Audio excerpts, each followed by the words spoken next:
Thank you for tuning in for our final entry in our discussion on Dark. If you haven't watched the previous 12 episodes, then I invite you to go back and watch them to make sure that everything makes sense for this final episode. As always, spoilers for Dark ahead. An interesting question is this. How did Jonas and Altmarta ever exist if they prevented the building of the time machine? We all saw them being disintegrated when things were fixed, but how were they able to get to that point in the first place?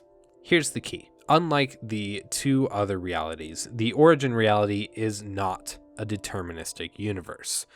We can see this by the fact that Jonas and Altmarta did end up ending things and ceasing to exist. In contradiction, assume it were a deterministic universe, then that action would have somehow still led to the creation of the time machine, because that event would have always happened in the past of the origin reality.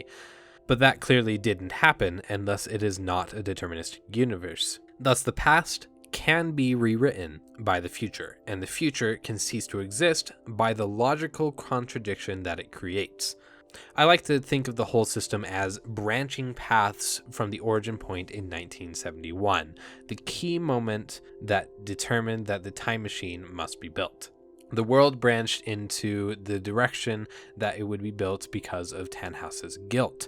So 13 years later, he activated the machine for the first time. This created the two realities, as discussed previously, that ran parallel to the existing one. However, with the power from the other realities to enter the origin one, we have a single instance in all of the many loops that Jonas and Altmarta escape the labyrinth and make it to the origin reality. At that very moment, they've changed the universe, and the branches that Tannhaus created begin to crumble.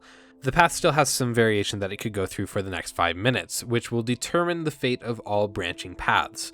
Once Tannhaus's son decides to return, that seals their fate, and now there exists a contradiction in the world. So, the effect that Tannhaus's time machine has on the origin reality, in retrospect, is that Jonas and Marta existed for that 5 minutes and then ceased to exist.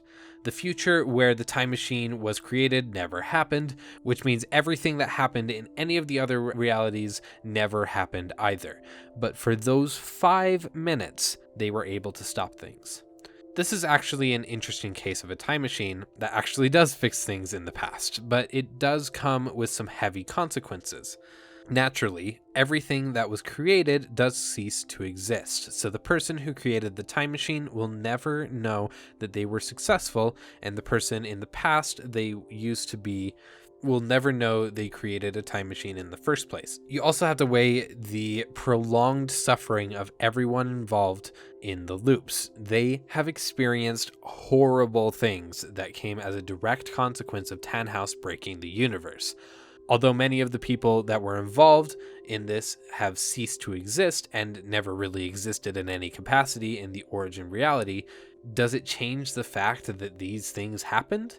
That's a really hard question, but in the end, Jonas and Altmarta did indeed exist just for those 5 minutes, and they were the product of the suffering that happened in those universes, which means that those events did indeed happen, even if no one still exists to remember them.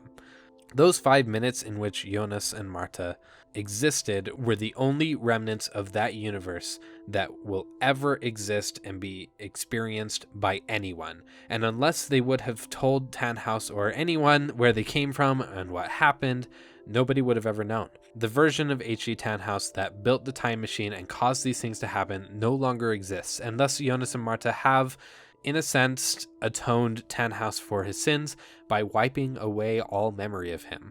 It's kind of a sad, macabre sort of look at saving the universe. The culmination of these realities, everything that happened in them, all of the death, all of the suffering, all of the torment, comes full circle when everything just ceases to exist and all of the things that happen just don't happen. And the only people that did escape that reality and would have been able to tell it don't perpetuate that suffering. And maybe that's the greatest service that they can do, is just to make it all disappear, make it all get wiped away, and just be angels for 5 minutes, save someone's life, and save a whole universe. I've never seen such a complex, long-form TV show that invited so many elements of time travel into one. I would have never thought that a single show would prompt me to make so many videos. This is episode 13 and I'm still talking about Dark. It's got so many good examples of time travel elements used properly, and everything ends up with an explanation in the end. It's incredible, and I wish I could say that all of time travel media that I consume has such an explanation as Dark does. You can tell that the show creators really, really cared that everything looped together and completed itself and that no loose ends were left.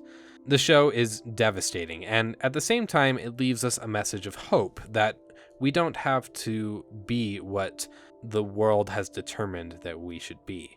We don't live in a world where time travel exists, but we do make decisions every day of our life, and we need not let anyone but ourselves define our future. I hope you enjoyed this analysis as much as I enjoyed writing it, and I hope you enjoyed the show as much as I did as well. If you like this kind of in-depth analysis, let me know. I'm going to continue to release episodes, hopefully daily, about time travel, but we're going to be moving on to other subjects than Dark. This experiment is just starting out, and I know that this channel has a lot of potential, so if you enjoyed this, please let me know, or leave a like, or share this with your other friends who love Dark. Or simply just stay tuned for what is to come. I appreciate every single one of you guys, and I hope to see you all in the next video. Thank you for listening.